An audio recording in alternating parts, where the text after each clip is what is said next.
melengsarkan Ahok secara konstitusional. Setuju? Ahok harus bertanggung jawab. Ahok jangan diam aja, keluar. Ayo usir Ahok, ayo usir Ahok sekarang juga. Nggak jelas, lu mau ajak duel sama gua. Berani keroyokan gitu, satu lawan satu juga nggak pantas. Kalau Bapak Presiden melindungi penista agama, negara membiarkan penista agama, kami tidak segan-segan. Kami akan kepung istana.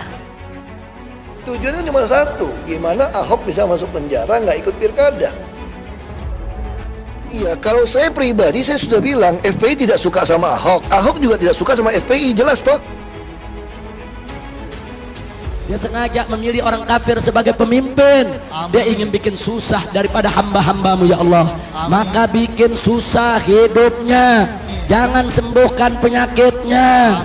Biar dapat penyakit yang belum ada obatnya. Kita akan kirim supaya merekomendasikan membubarkan FPI aja. Secara undang-undang ormas, FPI itu tidak pantas ada di Indonesia. Kita akan kirim surat resmi kepada Menkumham untuk merekomendasikan sesuai dengan undang-undang ormas, FPI dibubarkan dari seluruh Indonesia. Kalau memang sudah menjadikan masalah setiap ada persoalan-persoalan dengan cara-cara kekerasan, dengan cara-cara anarkis, itu saya kira sudah nggak layak lagi untuk dipertahankan.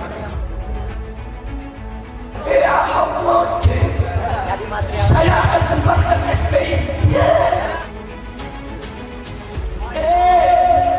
Bukan Ahok membubarkan FPI, FPI membubarkan Ahok. Ahok membubarkan FPI, SBY Presiden membubarkan FPI. Kita lawan Ahok, ya.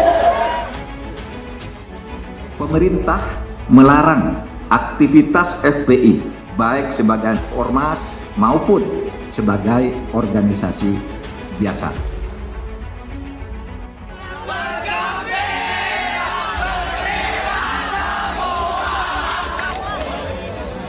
Ketika euforia reformasi bergema di segala sudut penjuru tanah air, berdirilah organisasi kemasyarakatan bernama Front Pembela Islam atau FPI yang dideklarasikan oleh Muhammad Rizik Syihab pada tanggal 17 Agustus 1998.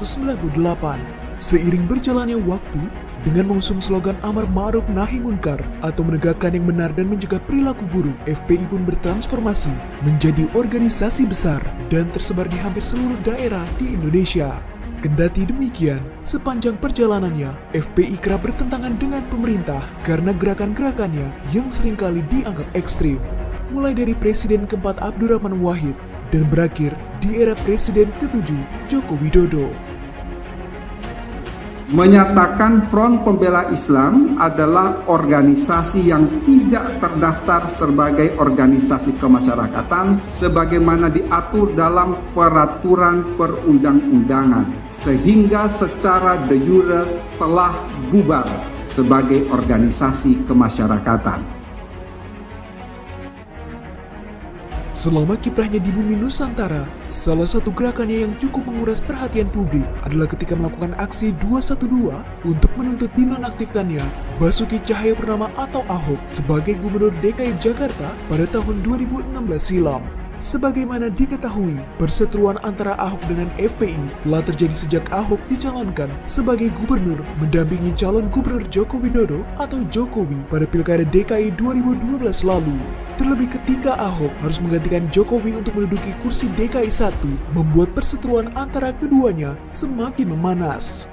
Terkait dengan jabatan kursi gubernur yang akan diduduki oleh Ahok, dalam hal ini pihak Habib Rizik menentang dengan keras, sehingga terjadilah demonstrasi yang berakhir ricuh di depan kantor DPRD DKI Jakarta pada 3 Oktober 2014 lalu. Tidak hanya sampai di situ, setelah Ahok resmi dilantik sebagai Gubernur DKI Jakarta, Habib Rizik bersama dengan FPI pun tak henti-hentinya menyuarakan menuntut Ahok dicopot dari jabatannya. Datang kemari dijamin undang-undang. Kita menyatakan pendapat sesuai undang-undang. Kita melengsarkan Ahok secara konstitusional. Setuju? Ayo usir Ahok. Ayo usir Ahok. Hingga pada saat Pilkada 2017 tiba, di mana ketika Ahok mendapat tudingan menistakan agama karena mengutip surat Al-Maidah ayat 51 dalam mengkampanyekan dirinya di Kepulauan Seribu. Ahok programnya bubar. Enggak, saya sampai Oktober 2017. Jadi jangan percaya sama orang, kan bisa aja dalam hati kecil Bapak Ibu nggak bisa pilih saya. Ya kan, dibohongin pakai surat Al-Maidah 51 macam-macam itu.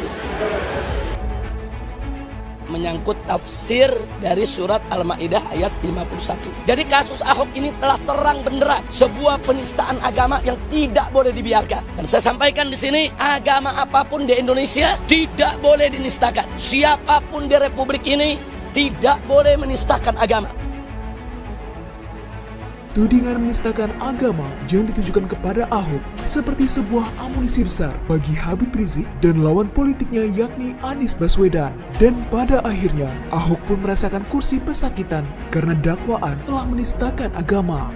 Dalam kasusnya ini tidak sedikit yang membela Ahok, namun apalah daya, kendati sudah berjuang dengan keras, penginapan Hotel Prodeo tetap nantinya. Ahok pun dinyatakan bersalah dan dijatuhi hukuman kurungan penjara selama 2 tahun. Menyatakan terdakwa Insinyur Basuki Cahayapurnama alias Ahok terbukti secara sah dan meyakinkan bersalah melakukan tindak pidana penodaan agama, menjatuhkan pidana pada terdakwa oleh karena itu dengan pidana penjara selama 2 tahun.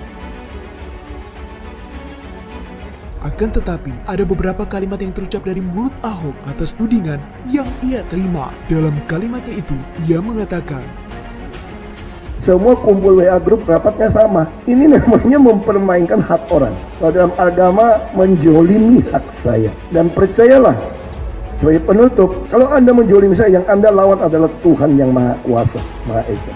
Dan saya akan buktikan satu persatu dipermalukan. Terima kasih. Seiring berjalannya waktu, setelah berkelana selama 3,5 tahun di Arab Saudi, Habib Rizik pun dapat menginjakan kakinya kembali ke Indonesia. Akan tetapi, seperti sebuah karma yang harus diterima oleh Habib Rizik dan ormasnya, setibanya di Indonesia, Habib Rizik pun justru harus berurusan dengan hukum karena ulahnya. Selain itu, ia juga harus merelakan jika organisasi yang telah dibangunnya selama 22 tahun harus dibubarkan. Pemerintah melarang aktivitas FPI dan akan menghentikan setiap kegiatan yang dilakukan FPI karena FPI tidak lagi mempunyai legal standing baik sebagai ormas maupun sebagai organisasi biasa. Meskipun telah dibubarkan, pihak-pihak FPI yang tidak terima pun kembali mendeklarasikan FPI baru dengan nama Front Persatuan Islam yang kemudian kembali diganti menjadi Front Persaudaraan Islam.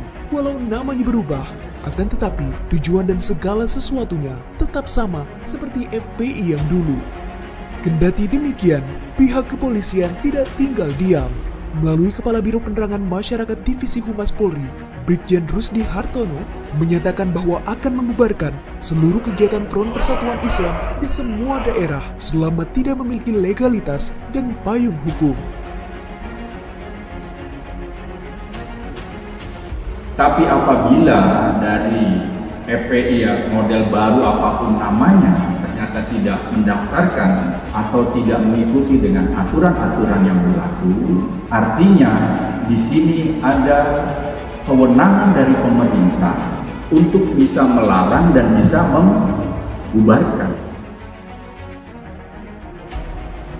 Semoga dengan peristiwa ini, pihak aparat akan terus menindak tegas setiap kelompok yang bersikap arogan, anarkis, provokatif yang dapat meresahkan warga. Kami akan terus melakukan penegakan hukum, khususnya terhadap ormas-ormas yang berperilaku seperti preman. Negara ini tidak boleh kalah dengan premanisme, radikalisme, dan intoleransi. Semua ormas yang berperilaku seperti preman akan kami tindak tegas.